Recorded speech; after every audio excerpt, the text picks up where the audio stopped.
Hay nako, bachelor building. Ito dati wala pang waterproofing, meron na ngayon.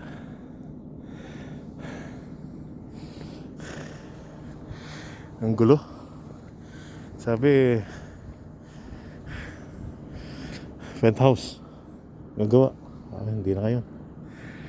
Ayan, after 9 months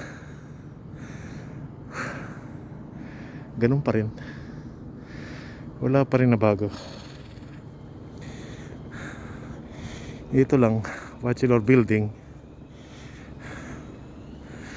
nailipat yung tower, wala na.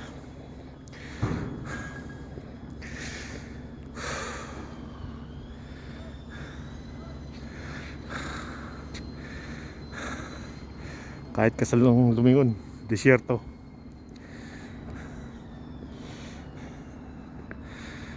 Haroy. That's it.